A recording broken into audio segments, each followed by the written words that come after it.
Have you ever paused in the middle of an ordinary day and asked yourself, am I truly living, or am I just repeating the same patterns as yesterday? Have you ever realized with a sudden jolt that this month feels just like the last, this year no different from the one before? That time is simply slipping away without leaving any trace of meaning. And if today were suddenly the last day of your life, would you have the courage to say, I have lived fully, I have not wasted my life? That question may send a shiver down your spine, but that is exactly why it must be asked. Because as Carl Jung once reminded us, the greatest waste in life is not losing money, not losing opportunities, but losing yourself. And the truth is, most of us live this way. We exist as shadows, wearing masks handed to us by society, never truly stepping into the light of our own being. In this journey, we will step into Jung's reflections to face a problem every human being must confront. How do we stop wasting our lives? Before we continue, take a moment and be honest with yourself. Do you feel like you're living as nothing more than a shadow instead of being your true self? If you do, share it in the comments below. Your story might be the very spark that helps someone else find their way back to themselves. Living the life others have drawn for you. From the moment we are born, society begins to sketch a blueprint for our lives. We are told what a good life should look like. Go to school, get a respectable job, earn enough money, marry, raise children, retire, and hope to be remembered fondly. On the surface, it may look safe and predictable. But if you look deeper, you'll see that it is not your design.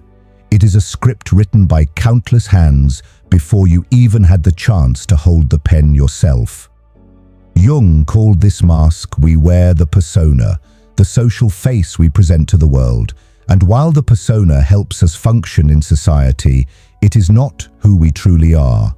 When you live only to fulfill the roles others expect of you, you may look alive, but inside, your spirit slowly suffocates.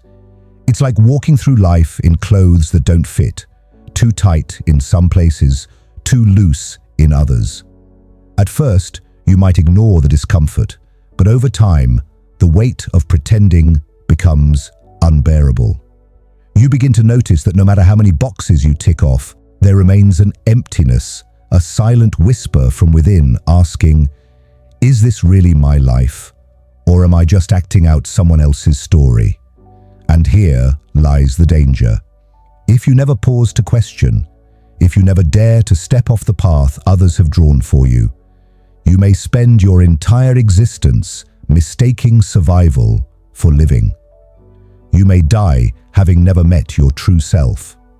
Let me ask you directly, how much of your life is truly your own, and how much is borrowed from the expectations of others?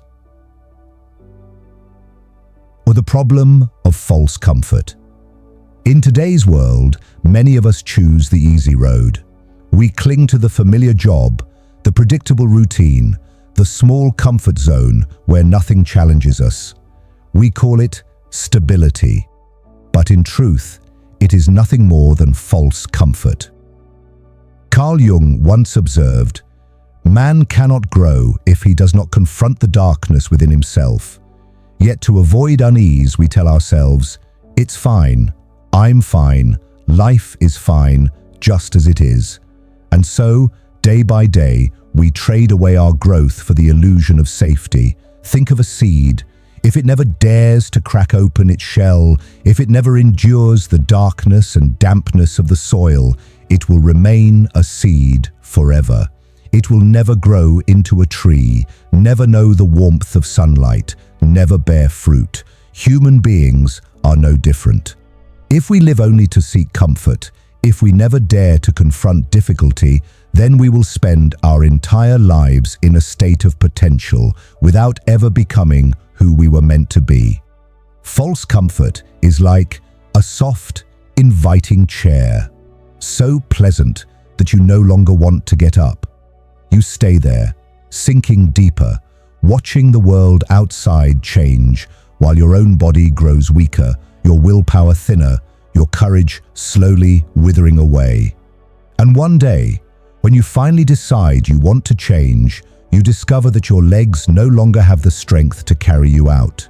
Jung believed that what we avoid most often holds the greatest key to our growth. Pain, fear, and difficulty are not barriers, but doorways. Yet if we keep turning away, if we refuse to enter, we will never see what waits on the other side. So let me ask you, what is it that you are avoiding in your life? And is that avoidance quietly robbing you of your dreams and your chance to truly grow? The shadow within and the opportunity to awaken.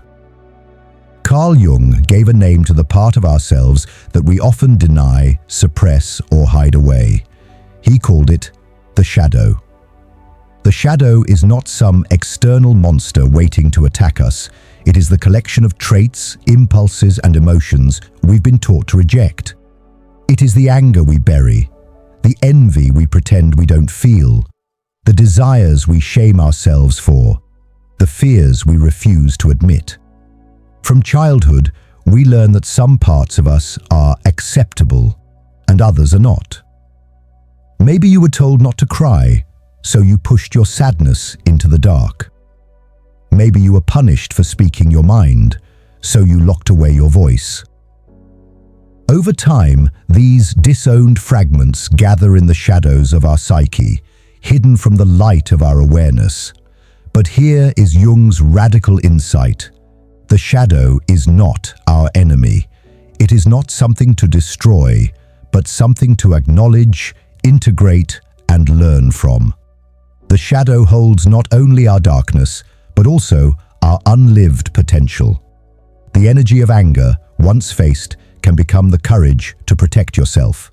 The fire of desire, once accepted, can become the drive to pursue your deepest calling. Imagine walking into a dimly lit cave. At first, all you see are menacing shapes on the walls. They frighten you because they are unfamiliar, distorted, exaggerated. But as you bring in a torchlight, you realize these shadows were cast by ordinary rocks, harmless objects. What terrified you was never the cave itself. It was your own refusal to look closely.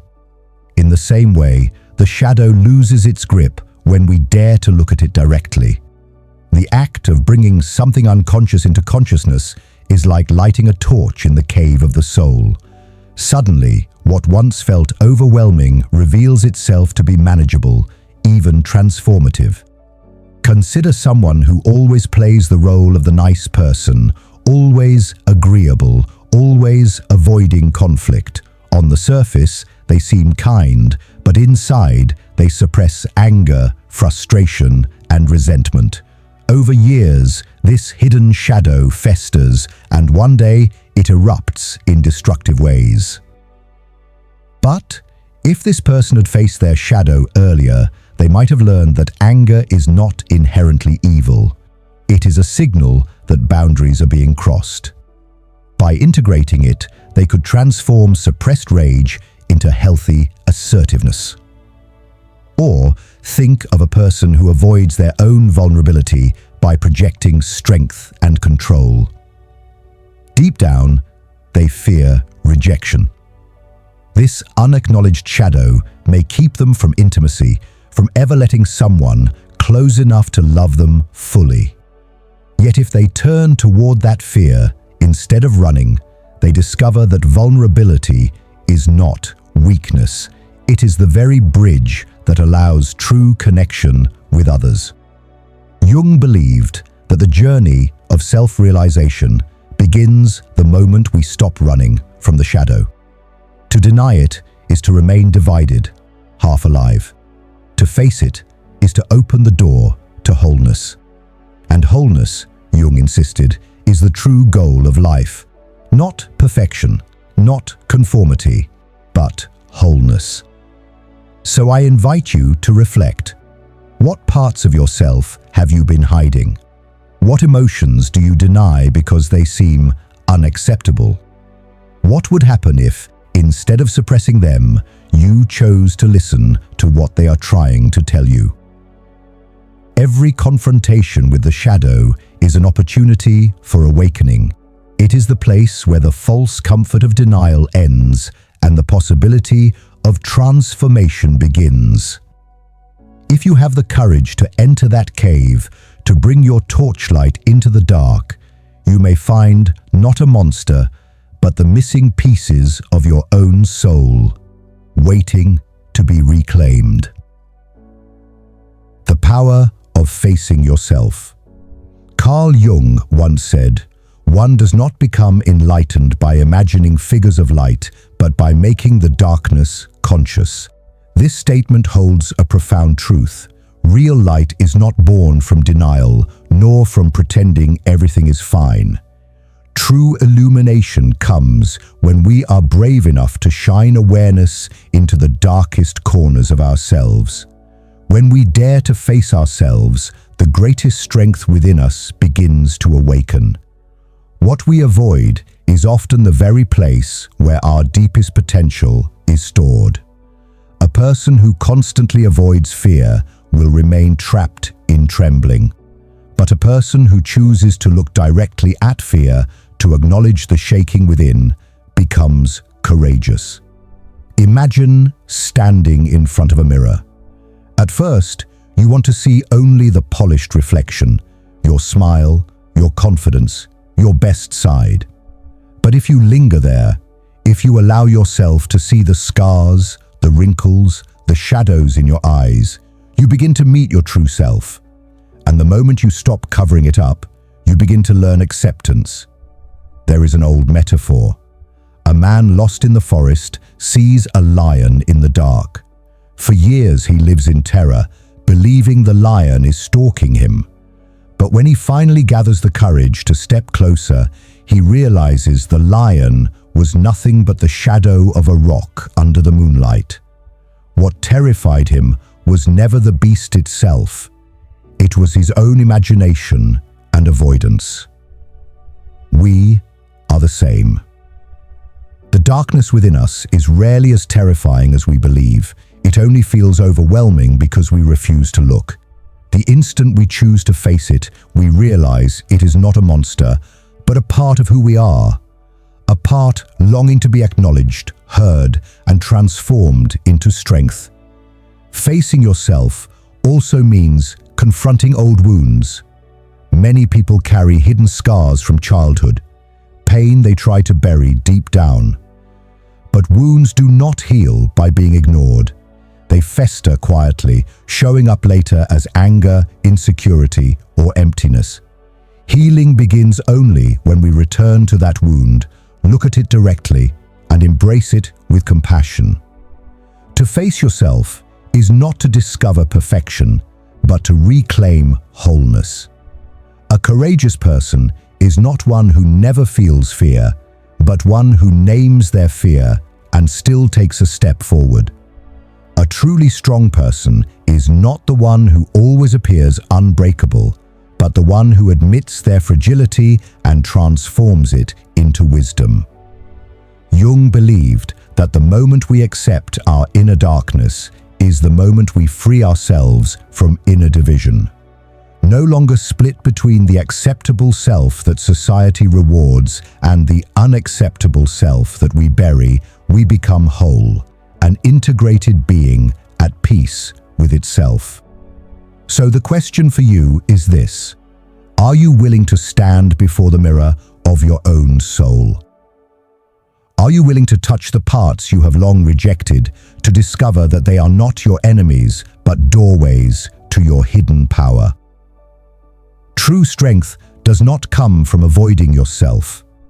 It comes from embracing yourself, light and shadow alike. And only then does life truly begin. Living true to yourself. Living true to yourself sounds simple, yet it is one of the hardest journeys a human being can take. From the time we are children, we are taught not how to become ourselves, but how to become what others want us to be. We learn to please our parents, our teachers, our friends. We learn to hide emotions that might be judged or criticized. And slowly, layer by layer, we build masks until one day we can no longer see the face behind them.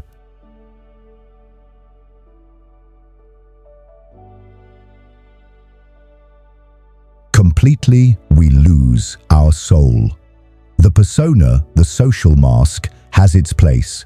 It helps us function, find belonging, and play roles that society requires. But when the mask becomes the whole of our identity, we forget that we once had a unique voice, a unique path, and a life that belonged only to us. Living true to yourself does not mean being selfish or reckless. On the contrary, it is the most courageous and honest state a person can reach. It requires the bravery to say, "This is who I am," even when that truth makes you different, even when it invites criticism. Think of a singer who spends their entire career performing only the songs others choose for them. They might gain applause, but will they ever hear the music of their own soul? Our lives are the same. If we live only to satisfy the expectations of others, we will never know the song that was meant to be sung through us. To live true to yourself also means admitting the parts of you that are not perfect. To say, "I have fears, I have made mistakes, I have moments of weakness," and from that honesty comes freedom. Because freedom is not found in perfection, it is found in no longer needing to pretend. In real life, people who live authentically often radiate a rare power. They may not be flawless, but they inspire trust. Their presence feels real, grounded. A single genuine word carries more weight than 100 words polished only to impress. A small act born from truth can touch another's heart more deeply than a grand performance born from pretense. Living true is also a form of healing. When you stop pretending, when you stop hiding, you no longer exhaust yourself trying to uphold an artificial image. Energy that was once wasted on maintaining appearances becomes available for real living. The anxiety of, "What if they discover who I really am?" fades, replaced by the peace of being seen fully and unapologetically. So ask yourself, what part of you is still waiting to be revealed? What aspect of yourself have you kept locked away because you feared rejection? And are you willing to give that hidden self the chance to live, to breathe, to finally speak? Jung reminded us, what you hide often contains the very key to becoming whole. Living true to yourself is therefore not just a choice, it is the only path to wholeness. Remember, the world does not need another perfect imitation. What it needs is you, the only version that has ever existed. And when you dare to live true, you not only liberate yourself, but you also give permission for others to remove their masks as well. The journey to stop wasting your life. When we look at Jung's wisdom, we see that the path to stop wasting your life is not built on complicated secrets. It rests on 3 steps, simple in words, yet demanding immense courage to live. Step 1. Dare to face your inner shadow. We cannot run forever from the parts of ourselves we've rejected: fear, anger, envy, hidden desires. These are not strangers, they are parts of who we are. Each time we avoid them, the shadow grows stronger. But the moment we shine awareness into it, we begin to understand, to transform, and to claim its energy as our own. Step 2. Remove the masks and stop living by the expectations of others. The world is full of ready-made scripts: what you should be, how you should live, the boxes you must tick to be seen as successful. But following them blindly only leads you further from yourself. To stop wasting your life is to stand with enough courage to say, I am not anyone else. I can only be me. This is not selfishness. It is the highest form of honesty. Step 3. Live true to yourself, one day at a time. Authenticity is not a single moment of awakening. It is a choice you make again and again. Today, will you dare to speak your truth? Will you act on what you believe, even if it costs you approval? Will you refuse what does not belong to you to protect what your soul truly needs? Every time you choose like this, you rescue your life from being wasted. Unconscious, the collective heritage we carry. The trunk is the present ego where we stand and experience life. The branches and leaves are the future, the potential yet to unfold. Only when root, trunk, and crown are connected can the tree be truly alive. In the same way, a human being becomes whole only when past, present, and potential come together as one.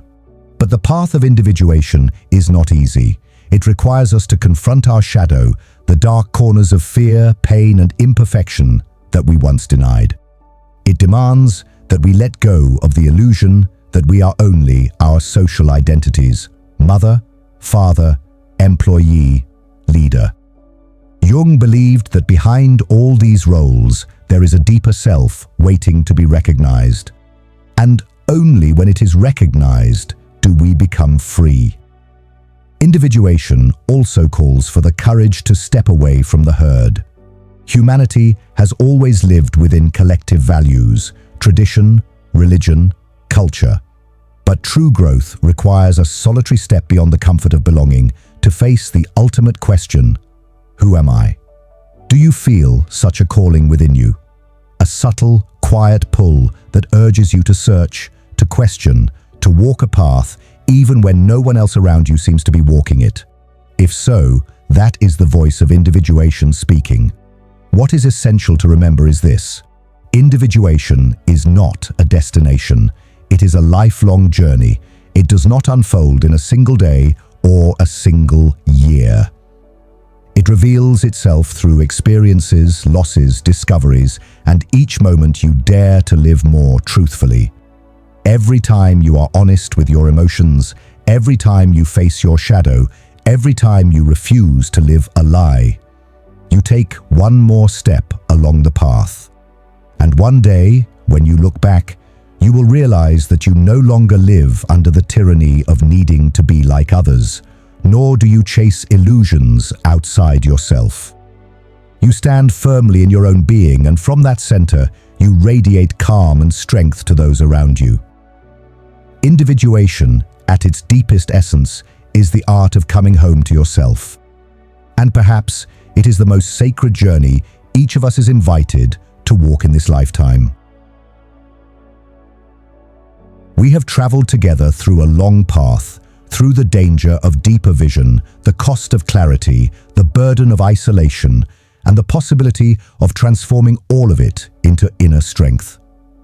We have seen the shadow not as an enemy, but as a teacher, and we have glimpsed the sacred journey of individuation, the art of becoming whole. What does this all mean for you, here and now?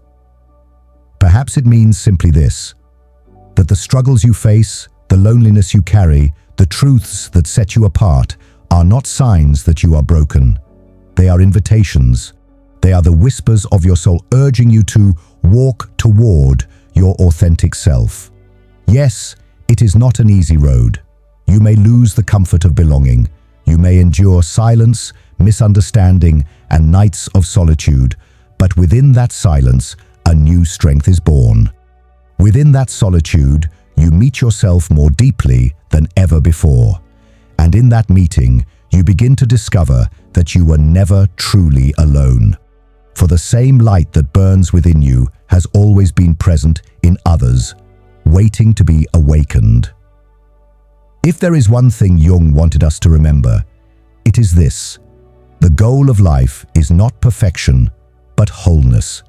To become whole is to accept both your light and your shadow, your joy and your pain, your strength and your vulnerability. It is to stand as a full human being, unafraid of your own depths. So as we close this reflection, I invite you to carry these questions with you. Where is your shadow trying to teach you? What truths are waiting to be spoken in your life? And how might your authenticity become a quiet light for those around you? If these words have resonated with you, I encourage you to share your thoughts in the comments. Your reflections may be the mirror someone else needs in their own journey. And if you wish to continue walking together through the wisdom of Jung, the Stoics, and the timeless voices of healing philosophy, I invite you to stay with this space of reflection and stillness. Above all, I leave you with this blessing. May you find courage in your solitude, wisdom in your shadow, and peace in your journey toward wholeness. May your inner light, however quiet, shine brightly enough to guide both yourself and those who walk beside you. And remember, nothing you see too deeply, nothing you feel too strongly, is ever wasted. It is all part of the path. It is all part of becoming fully, beautifully, authentically you.